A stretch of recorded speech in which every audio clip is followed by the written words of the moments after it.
Hey guys, welcome back to Saints TV. Welcome to the round one, 5 things we learned from the game. I did this in the preseason and you seem to enjoy it, so let's keep it going for the season proper.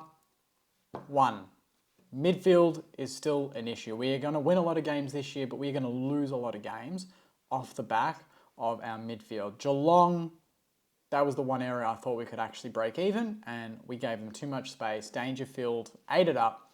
And it just put our defence under enormous pressure. And regardless of how good our defence is, to get 63 or 64 inside 50s against in a game, against any forward line, is going to give them a chance to win the game. We need to negate that and try and keep teams to around 50.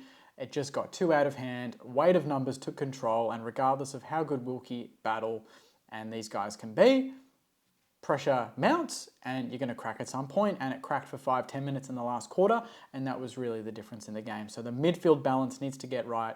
I understand Jack Sinclair, Paddy Dow, Hunter Clark didn't play, and that would have made a big difference, but I still feel like in this game we had the ability to put Owens in there more. We could have mixed it up a little bit. The only time we really got some ascendancy in the midfield was because of Rowan Marshall and getting clearances on his own boot and not relying on the tap. We rely on the tap, we get murdered. When Marshall picks it out and just boots it, we probably kick a goal from it. So we need to get the balance right there. Number 2, Darcy Wilson will be a gun. 2 goals, 12 disposals, didn't look out of place at all. Not an easy place to make your debut away to the Cats on a Saturday night.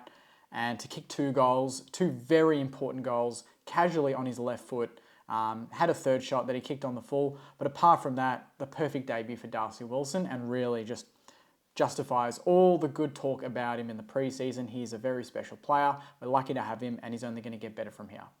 Number 3, balance of chaos and control. I felt like in this game, we showed chaos at the best time and at the worst time. And I felt like when Geelong upped the ante and they were going as quick as us, we just thought we just needed to keep getting quicker and quicker. Sometimes you need to shift gears in a game, and sometimes you just need to slow it down, chip it around, and then up the gear again. We can't just go quarter to quarter being full chaos, full control. You need to learn to shift in and out of that, and that's a communication thing on field. That's the leaders saying, hey, let's just take it easy here. And I can't critique it too much. I just think that there were times where we probably got the ball. Kingy, for instance, perfect example. There's an advantage. He took it. He didn't need to. There were a few times in this game, maybe 3 or 4 advantages that could have just been brought back, settled down, and we just kept the ball moving, probably to our own detriment. We just needed to take a second there, take a deep breath, assess the options, and then move from there. So just learning the balance of chaos and control, I think, will be very, very valuable going into Thursday night's game against Collingwood, because they love the chaos. Number 4, below the knee rule just needs to be looked at again. That Stocker Dangerfield scenario was just an awful decision in any sport. It was just disgusting. I can't believe that they paid that a free kick against Stocker. He's the one who went off injured, potentially misses Thursday night's game against Collingwood off the back of Dangerfield putting his knee into Stocker's back. If you watch the replay again, Stocker clearly gets the ball and parries it on, and then Danger comes in. Danger is late to the contest. If they're both getting there at the same time and he barrels through Danger's legs to then get the ball, that is definition. That is what the rule is. He got there with a second to go, then Danger comes in and acts it out and just calls for the free kick. I think that's a very, very interesting, that sets a precedent, a dangerous precedent for these types of rules. And if we're really, we're focusing on, head knocks and this sort of thing. What if Danger got in late and his knees hit Stocker's head and he was concussed for a week or 2? What happens then, AFL? Is that still a free kick to Dangerfield? Are we actually benefiting the player that gets there late, or the player that's putting his body on the line for his team to win the hard ball?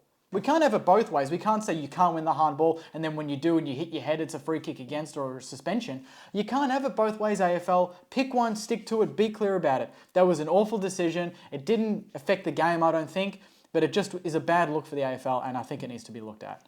And number 5, we never gave up. We never gave up, and we know this with Ross Lyon teams. Regardless of whether people think if Geelong kicked straight, blah, blah, blah, they would have won by a lot more. We had a lot of scoring shots. We had as many as them. Our efficiency inside 50 was 60-odd%. It was elite. It was just conversion. Last year was the opposite. We just didn't have that many shots when we went in there. We're getting the chances. We just need to up the amount of times we go inside 50. 44 times away from home. probably not, enough to really get scoreboard pressure, but we never put our heads down. We never gave up. And every time Geelong kicked a couple of goals and they got that scary margin of around 20 to 24 points up, we shifted our approach and we went for it. And that is the right time to go from control to chaos. We went chaos late and we almost pinched it. There's a lot to like there. Our boys are switched on. They don't give up. And I think we're still a very big chance to beat the Pies on Thursday night off the back of what I saw against Geelong. So those are the 5 things I learnt from the game in round 1 against the Cats, our 8-point loss.